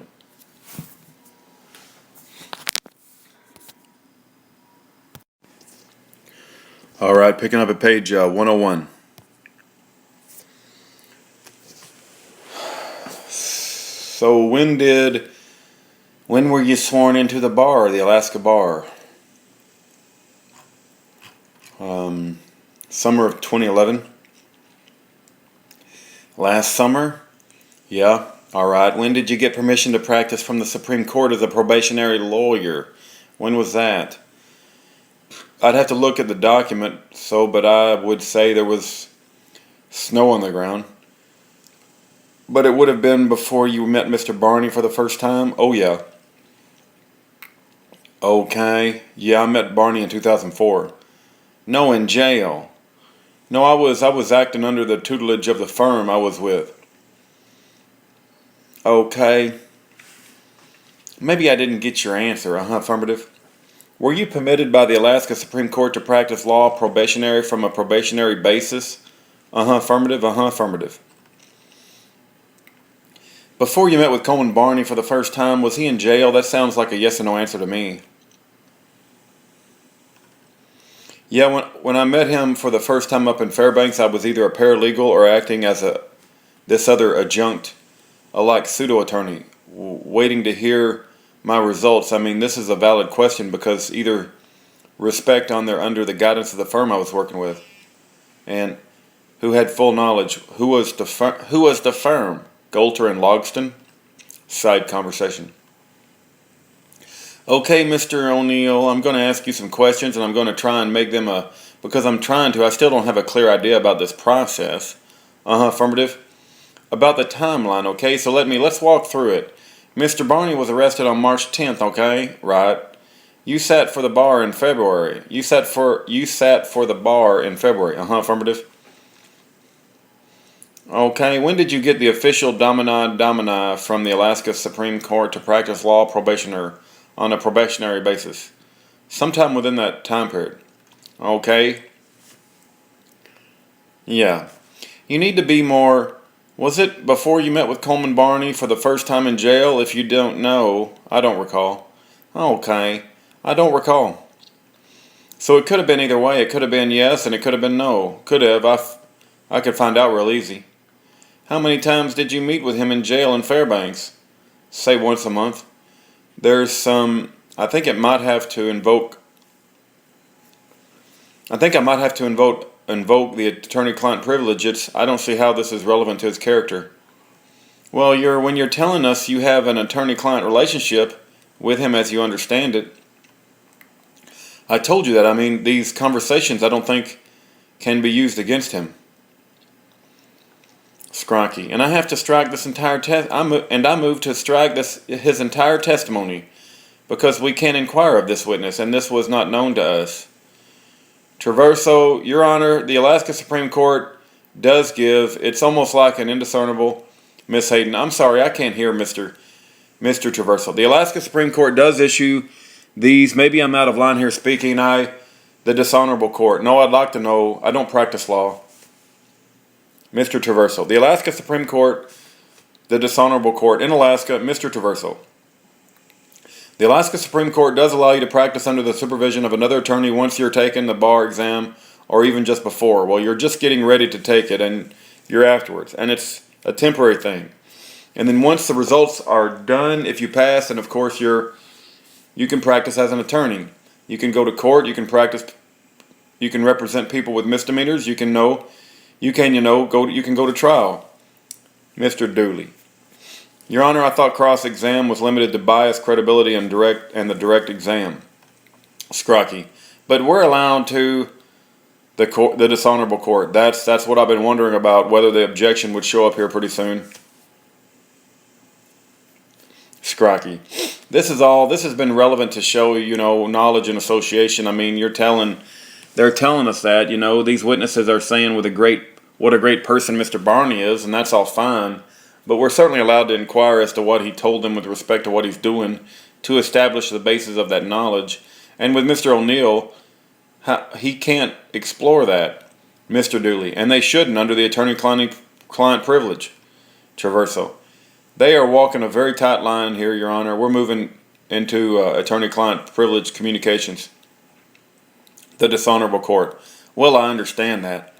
Traverso. And I think that's Mr. Traverso. Mr. Scrocky.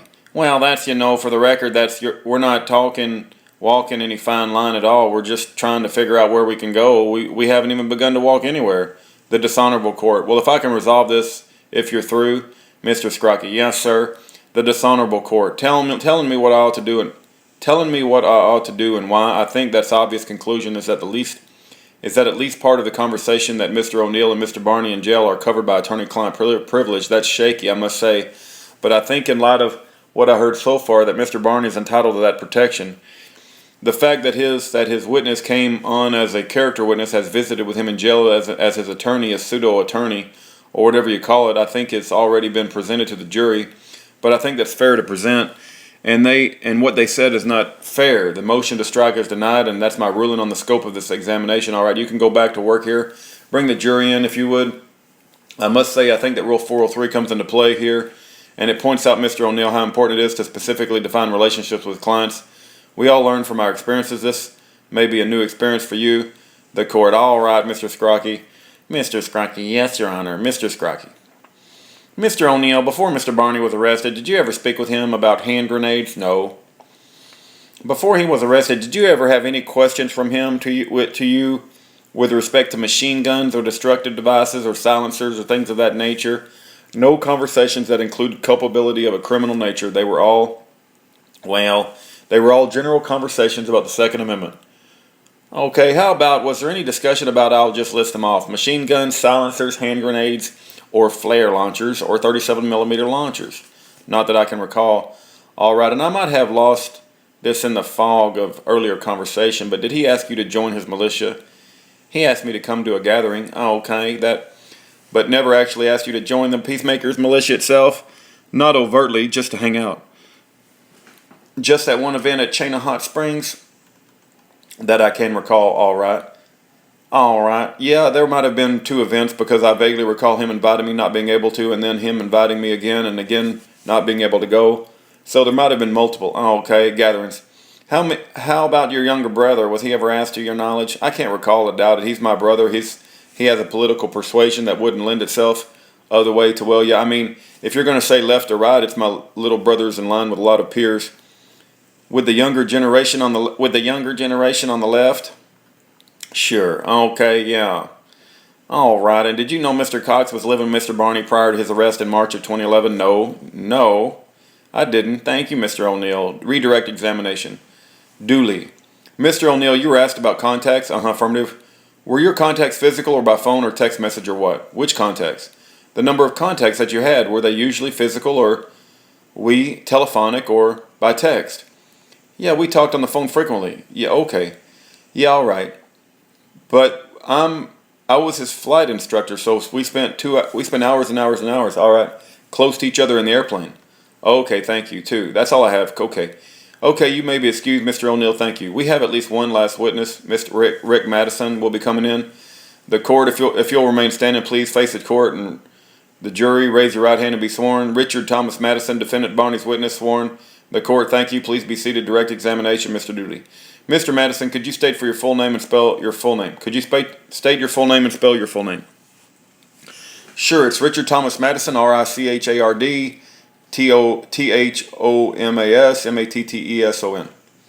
Do you know Coleman Barney? I do. How long have you known Coleman Barney? Since early 2005. And why did you get to know him? Originally, when I moved to the North Pole, Alaska, I was stationed in Eelson, and we bought a home in North Pole. And Coleman, I attended the same ward, the same church, and then and we bought a home in the North Pole. And Coleman and I attended the same ward, the same church, and then I attended a Sunday school course where we lived there, and then eventually we became really good friends. Have you had any work relations with him at all? Work-wise, no. He's done some work on my home before, but I've never worked with him per se. In dealings with you... Oh, I'm sorry, this is not Scrocky. I need to read the question normally. In dealings with you, has he been honest and honorable? Absolutely. Coleman is probably one of the most honorable men I know. His integrity is... Miss Lammer. Objection, narrative, the court. Sustain. Wait for a question, if you would. Mr. Dooley, in terms of integrity, how does he compare to other people? Answer, he exceeds. I've never met a man that has more integrity than Coleman. He worked on your house? He get his work done? Absolutely. On time, yes. Contribute to the community? He does. Have you seen him to be violent? Have you seen him to be violent or advocate violence? Absolutely not. I never heard him utter anything in that nature. Is he a latent murderer? A murderer? No, sir. That's all I had of you, Mr. Madison. Thank you. And what is your job? What is that costume for? I've been in the military and the Air Force for about 15 years. Currently, I'm stationed at Elmendorf. I'm a battalion chief out there, so I run 7 fire stations, about 60 firefighters. All right, thank you. Cross-examination by Miss Lamoureux. Is it Madison? Is that how you pronounce your last name? Yes, ma'am.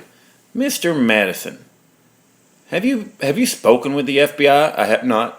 About Coleman Barney at all? No. Have you talked to the marshals? No, not that I believe. You wrote a letter in support of Coleman Barney for his bail hearing. I did. Did you attend that bail hearing? I did not. So you didn't hear from what Coleman Barney said at the bail hearing? No. Did you go to Coleman Barney's house ever? Yes. How frequently do you go to Coleman Barney's house? We lived relatively close, and he and I being friends, and his wife and I friends, and his kids playing, we would go once or twice a week probably. About a month prior to his arrest, did you go to his house at any time between February, say beginning of February 2011, and up to his arrest on March 10th, 2011? I'm not sure. We were living in Anchorage at the time. My wife's parents live in Fairbanks, so we would go back. I'm not sure if during that time, if I went to his house if I went to Fairbanks, or I'm not sure. Did you know that Schaefer Cox was living with Coleman Barney? A few weeks in that period of time? No. Did you know that Coleman Barney knew that there was a warrant out for Cox's arrest while Mr. Cox was living with him? I don't know much about Mr. Cox at all. Did you know? Try to listen to my question. Sure. Did you know that Coleman Barney knew that there was a warrant out for Mr. Cox's arrest while Mr. Cox was living with Coleman Barney? I don't believe so. Did you say, do you know you've never met Schaefer Cox? No, ma'am. Have you heard him talk? Only once this has transpired. I've looked up a couple of YouTube videos and listened to him briefly. But not before they were arrested? No, ma'am. Did Coleman Barney ever talk about Schaefer Cox? Yes, and what did he say? Just basically who he was and some stuff and he was trying to talk about, basically our liberties and freedoms and what kind he stood for. What did he say about who he was? How did he describe Schaefer Cox to you? He described him as an energetic or an enthusiastic kind of guy who was looking out for our freedoms and was going on and stuff like that. Did he tell you about his militia? Briefly, very vaguely, yes. What did he tell you about that? Basically just that he was looking at joining the militia and kind of gave me a little bit of background about, as far as Constitution and the Second Amendment, or the Articles deemed as far as a militia and state militias and stuff like that. Did he tell you that he did join the militia? After the fact, yes. After the fact, when? Well, he didn't discuss like, hey, I want to join the militia or anything like that. It was the time I believe I was already living in Anchorage and he went up and visited them. He talked about that he joined the militia. And so when was that? I'm not exactly sure. I know that Coleman and I went on a hunting trip together in 2010 and we discussed some stuff around that time. Did he ever tell you that he was a major in the militia? I didn't know that until after. No. Until after he was arrested? Yes. So did he tell you that after he was arrested? No, I actually read it. Did he tell you that Schaefer Cox was the leader of the militia? I believe he had mentioned that he had started the militia, yes. Is this Is that during the conversation during the hunting trip? Perhaps yes. What did you talk about as far as during the hunting trip about the militia? It was very vaguely, just basically that the state, or excuse me, the Constitution governed, that we had the opportunity to have state militias and stuff like that. Very vague stuff, and we barely talked about it. When was the hunting trip? September of 2010. Had he invited you to go to the militia commissioning ceremony in August at his house? No. Did he tell you about that? I don't believe so. He didn't tell you about it during the hunting trip? No, I don't believe so. Did you talk about his views on the government? Briefly, yes. And can you tell the jury about that? What did Coleman Barney say? Sure. His views were your understanding of them. Sure, basically, I just believe that we talked about he had some concerns in the way things were going in this, not necessarily just the city, but the world, how things were just kind of a little chaotic at the time, and it seems like there's a lot of liberties. They were either being taken away or trying to be taken away from us throughout the world. Did he express any anti-government views to you? No, not really. Did he ever tell you about, while we're on the hunting trip, did he talk about, what else did he talk about? Religion, family, hunting. Did you talk about firearms? Vaguely, we had firearms with us, We talked about different guns for hunting and stuff like that. Are you familiar with what guns Mr. Barney owned? Yes. He and I we both have quite a few guns, and most of the guns are fairly similar. We have the same guns. We've gone shooting together. He shot my guns, I shot his guns. During that hunting trip, or any time actually, have you and Coleman Barney ever talked about machine guns? Fully automatic machine guns?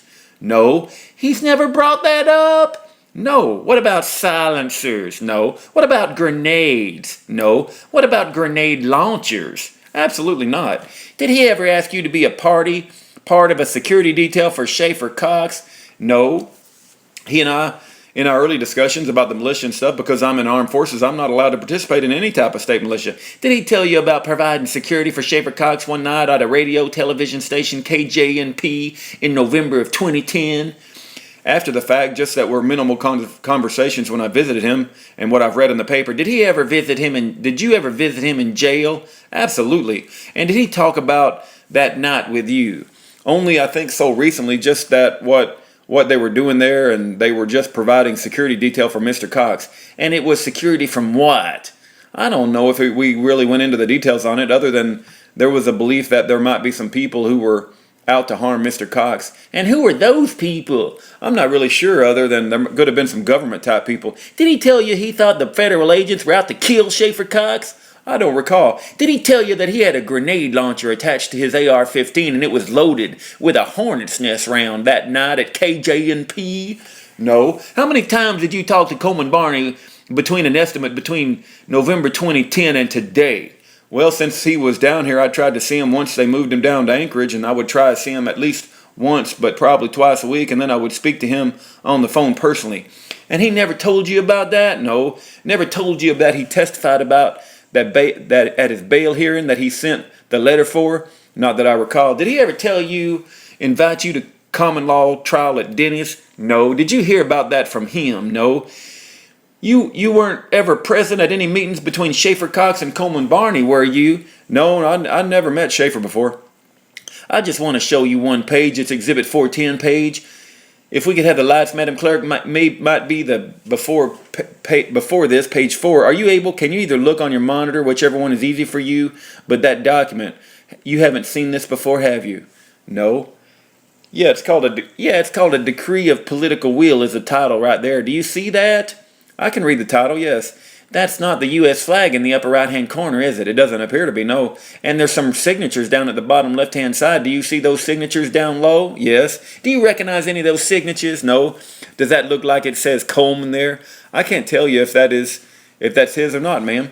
Did he ever tell you about any? Did he ever talk with you before about a sovereign citizen or the sovereign citizen movement? He briefly talked about it to me, yes. And what did he tell you? I don't recall. I don't know much about a sovereign citizen, so I don't know how to answer that question. Well, what did he tell you about it? He basically said that he became a sovereign citizen. And what does that mean? I don't know if he actually went into detail on it. Did he ever talk about firearms registration with him? Did you ever talk about firearms registration with him? I'm not sure if we did or not, if we had or not. As being members of the same ward, Were you preparing for the latter days, right? Yes, ma'am. Does having silencers or grenades prepare you for the latter days? I'm not sure. I don't understand your question. Do you have silencers or grenades to prepare you for the latter days? I do not. Thank you. I don't have any other questions. Traverso, can I have an opportunity? The court. Affirmative. Traverso. Good morning, sir. If with your belief system is there chaos, do you have objections to having people? Do you have any objections to people having armament? Absolutely not. I have several guns myself, and I don't know if it has anything to do with our belief system. Rather, I think it's every inherent right for every man to be able to protect himself and his family. Thank you, sir. No further questions. Redirect examination by Mr. Dooley. Sergeant Madison, when Coleman Barney spoke to you about the sovereign citizen ship at issue, did he express that he had become a sovereign citizen or that he was learning about it? That he had become a sovereign citizen. Okay, no further questions. Miss Hayden, no questions. Lamoureux, may I just follow up on one question, Your Honor? Yeah, all right. Recross examination by Miss Lamoureux. Mr. Traverso asked you the question about having armaments for the latter days. Yes, do you remember that? You're referring to your understanding is that it's okay to have legal guns for the latter days, right? Yes. Even the latter days wouldn't allow for illegal weapons, would they? I'm not sure what you mean by latter days. I'm not sure if it's... Are you making a church reference, or are we just talking about it in a time of chaos? It's okay, thank you. All right, the court. All right, thank you, Miss Madison. You may be excused. Proceedings concluded at 5:04 p.m. Day 19 is completed. My goodness. Woo.